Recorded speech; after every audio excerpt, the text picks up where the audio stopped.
अच्छी आत्माओं को ज्ञान देते हैं। फिर वे पुण्यात्माएं भी ज्ञान प्रचार करके अधर्म का नाश करते हैं। वे भी परमेश्वर के भेजे हुए अवतार होते हैं। कलयुग में ज्येष्ठ शुद्धि पूर्णमासी संवत 1455 सन 1398 को कबीर परमेश्वर सत्यलोक से चलकर आए तथा काशी शहर के लहरतारा नामक सरोवर में कमल के फूल पर शिशु रूप में विराजमान हुए। वहां से नीरू तथा नीमा जो जुलाहा धानक दंपति थे उन्हें उठा लाए। शिशु रूपधारी परमेश्वर कबीरदेव कबीर परमेश्वर ने 25 दिन तक कुछ भी आहार नहीं किया। नीरू तथा नीमा उसी जन्म में ब्राह्मण थे। श्री शिव जी के पुजारी थे। मुसलमानों द्वारा बलपूर्वक मुसलमान बनाए जाने के कारण जुलाहे का कार्य करके निर्वाह करते थे। बच्चे की नाजुक हालत देखकर नीमा ने अपने इष्ट शिव जी को याद किया। शिव जी साधु वेश में वहां आए तथा बालक रूप में विराजमान कबीर परमेश्वर को देखा। बालक रूप में कबीर साहिब जी ने कहा, हे शिव जी, इन्हें कहो एक कुंवारी गाय लाएं, वह आपके आशीर्वाद से दूध देगी। ऐसा ही किया गया। कबीर परमेश्वर के आदेशानुसार भगवान शिव जी ने कुंवारी गाय की कमर पर थपकी लगाई।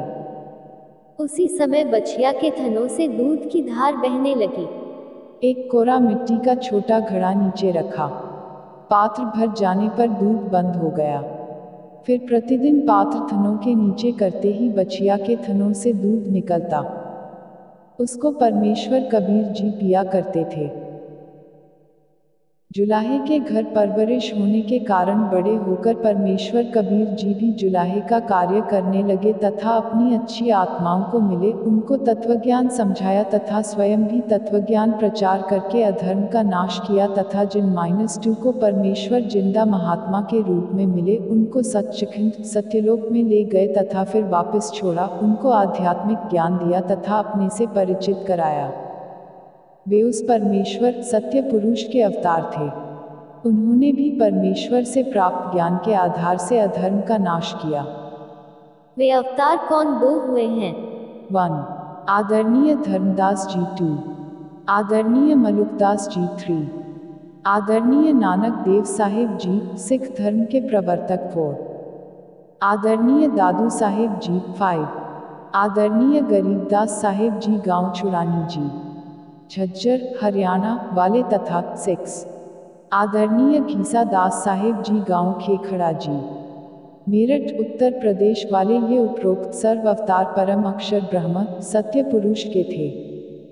अपना कार्य करके चले गए, अधर्म का नाश किया, जिस कारण से जनता में बहुत समय तक बुराई नहीं समाई।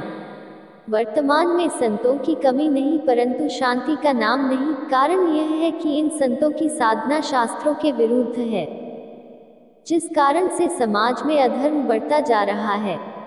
इन पंथों और संतों को सैकड़ों वर्ष हो गए ज्ञान प्रचार करते हुए परंतु अधर्म बढ़ता ही जा रहा है। सत्य पुरुष का वर्तमान अवतार जो सत्य साधना तथा तत्वज्ञान का प्रचार परमेश्वर के पूर्वोक्त परमेश्वर के अवतार संत किया करते थे, जिससे आपसी प्रेम था, एक दूसरे के दुख में दुखी होते थे, असहाय व्यक्ति की मदद करते थे, वही शास्त्र विधि अनुसार साधना तथा वही आध्यात्मिक यथार्थ ज्ञान संत रामपाल दास जी महाराज को परमेश्वर कबीर साहिब जी ने प्रदान किया है। मार्च 1997 को फाल्गुन मास की शुक्ल प्रथमा को दिन के 10 बजे जिंदा महात्मा के रूप में सत्यलोक से आकर संत रामपाल दास जी महाराज को सतनाम तथा सारनाम दान करने का आदेश देकर अंतर्ध्यान हो गए। संत रामपाल दास जी महाराज भी परमेश्वर परम अक्षर ब्रह्म के उन अवतारों में से एक हैं जो आध्यात्मिक ज्ञान के द्वारा अधर्म का नाश करते हैं। अब विश्व में शांति होगी। सर्व धर्म तथा पंथों के व्यक्ति एक होकर आपस में प्रेम से रहा करेंगे। राजनेता भी निर्भिमानी, न्यायकारी तथा परमात्मा से डरकर कार्य करने वाले होंगे। जनता के सेवक बनकर निष्पक्ष कार्य किया करेंगे। धरती पर पुनः सत्ययुग जैसी स्थिति होगी। वर्तमान में धरती पर वह अवतार संत रामपाल दास जी हैं। अब घर -2 में परमेश्वर के ज्ञान की चर्चा होगी। जहां गांव व शहरों में तथा पार्कों में बैठकर ताश खेलते हैं, कोई राजनीतिक बातें करता है, कोई अपने पुत्रों तथा पुत्र वधुओं की अच्छे या निकम्मे होने की चर्चा करते हैं, वहां परमेश्वर की महिमा की चर्चा होगी तथा ज्ञान गंगा पुस्तक में लिखे ज्ञान पर विचार हुआ करेगा। परमात्मा की महिमा करने मात्र से भी जीव पुण्य का भागी बनता है। फिर शास्त्र विधि अनुसार साधना करके जीवन सुखी बनाएंगे तथा आत्म कल्याण कराएंगे। धरती पर कलयुग में सत्ययुग जैसा समय आएगा। संत रामपाल दास जी महाराज ही वर्तमान में वास्तव में धरती पर अवतार हैं। अधिक जानकारी के लिए कृपया पढ़ें पुस्तक धरती पर अवतार संपूर्ण। अमेरिका की महिला भविष्यवक्ता फ्लोरेंस की महत्वपूर्ण भविष्यवाणी।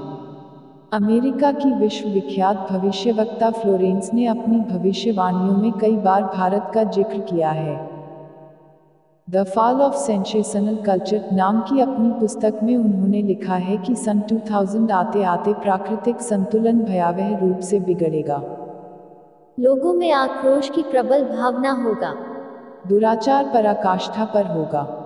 पश्चिमी देशों के विलासितापूर्ण जीवन जीने वालों में निराशा, बेचैनी और अशांति होगी। अतृप्त अभिलाषाएं और जोर पकड़ेगी, जिससे उनमें आपसी कटुता बढ़ेगी। चारों ओर हिंसा और बर्बरता का वातावरण होगा। ऐसा वातावरण होगा कि चारों ओर हाहाकार मच जाएगा। लेकिन भारत से उठने वाली एक नई विचारधारा इस घातक वातावरण को समाप्त कर देगी।